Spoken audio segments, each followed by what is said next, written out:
What's up, guys? Welcome to Choosing Pelagics. My name is Jeff, and this is your SoCal fishing forecast for Wednesday, June 15th, coming in one day early as I'm taking off for the weekend. So, quick look at our weather here. We got a nice warming trend going from 71, up to 78. So, maybe starting to see a little bit more summertime action here. No forecast of clouds as of now. So, maybe we're going to start getting into some real-time summer action here. So quick look at our wind model here. We have very light wind conditions starting this week. Wednesday going into Thursday is looking outright perfect, if you ask me. Just enough wind to fly a kite, And then Friday, we're going to get a little bump here from the northwest. And again, this is a little too far out to say for sure what's going to happen. But here we are, 15, 20 knots Friday. But don't get too alarmed. This thing actually dials down pretty quick. Although it hangs into Saturday, overwhelmingly, it's not going to be a huge swell driver. Like I said, Friday, Saturday, it's kind of up there, and then it starts to fade out on Sunday. So we'll have to see how this one plays out.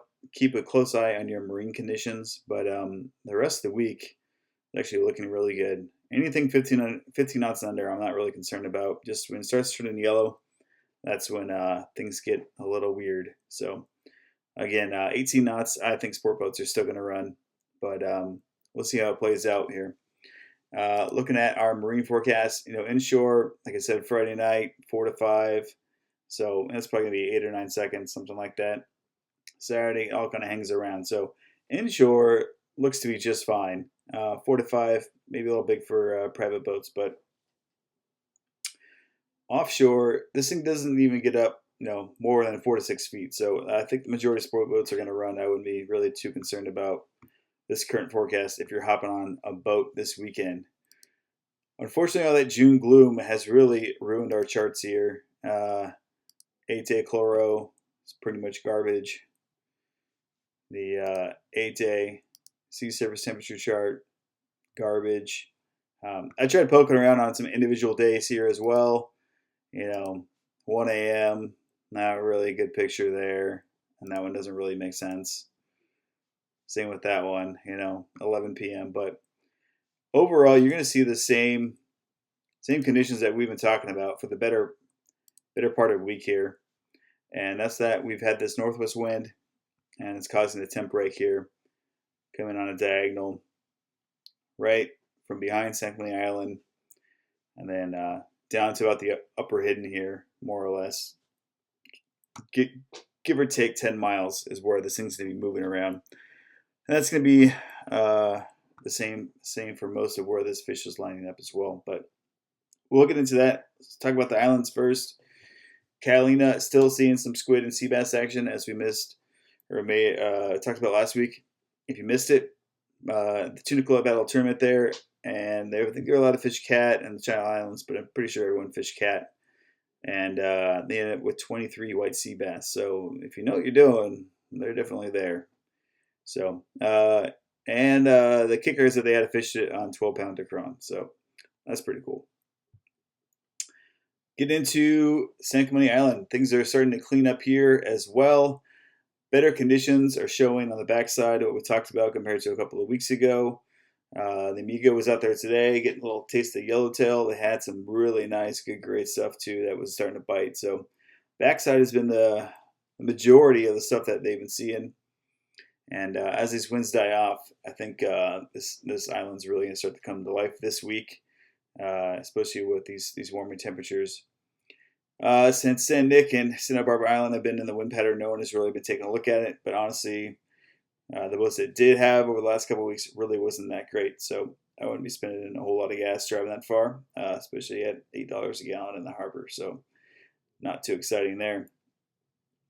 We have seen a little bit of sign of coastal sea bass up near Palos Verdes, a little bit down here in La Jolla as well. Just a couple scratchers here and there, nothing wild. Yellowtail coastal has been a little strange. We had a little flurry of little rats up here in Dana. The Clemente caught a couple the other day, like 6 to 8 pounders, nothing crazy. We have seen really good bait along the shore. That's for sure. There's a anchovy stacked up everywhere. There's a ton of bait here. So this is a ticking time bomb when this finally goes off. I give it 2 to 3 weeks, honestly, and then I'm going to see a lot more action above the border. Coming south, Coronado Islands. There's been a onesie twosie pickup of yellowtail here and there, mainly on the weather side.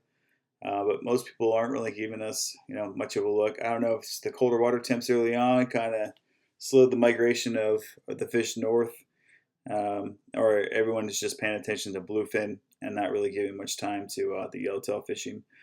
Although the water temps have been a little cooler to start the summer, usually as long as it's above 6 degrees, yellowtail are pretty active when it comes to eating. So we'll see how that goes as time goes on here. But like I said, water temps are starting to creep up here, and I'm really liking the signs that we're seeing. Now, as far as the bluefin, we've had a majority bluefin, again, scattered on this temp break from the 43 all the way down the upper hidden.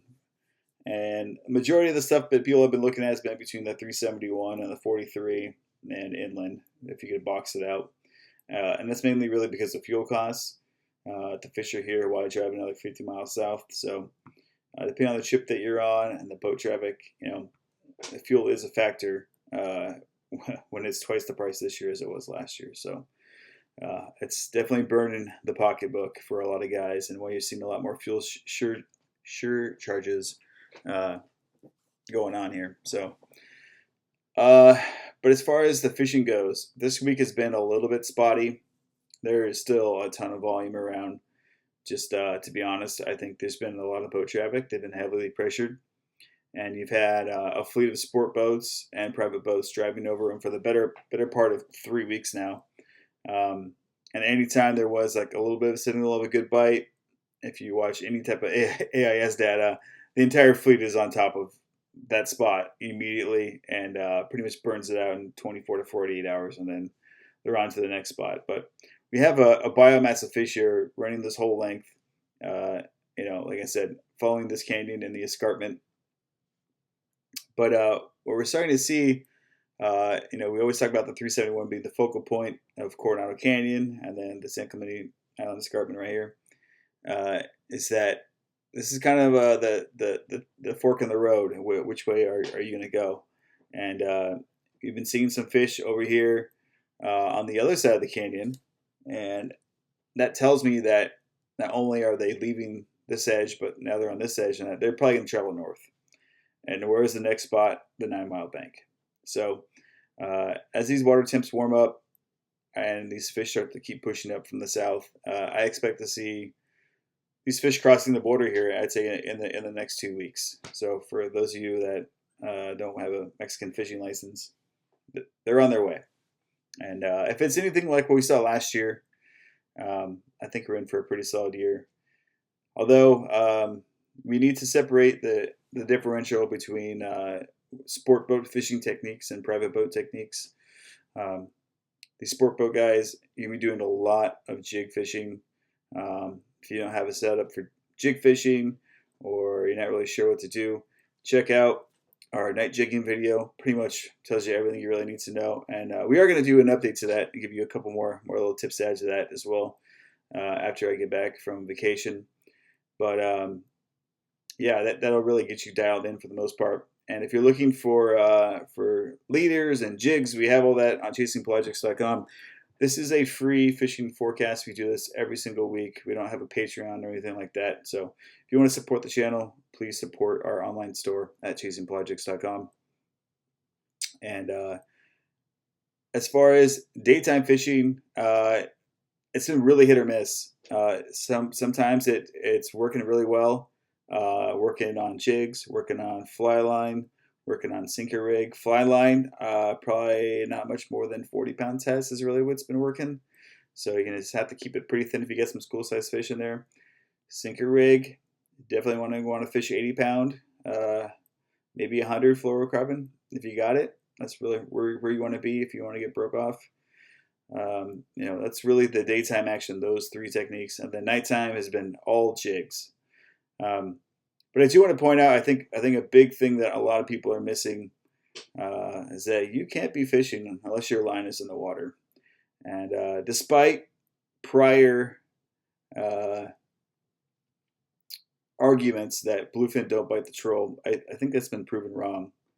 I just think that the technique is that you need to troll far back away from the boat and get that lure away from the noise of the boat and in clean water. And we're seeing that with spreader bars for the private boat guys. We're seeing it with Mad Max. And really, I think the next thing that really people should be trying is daisy chains on sport boats.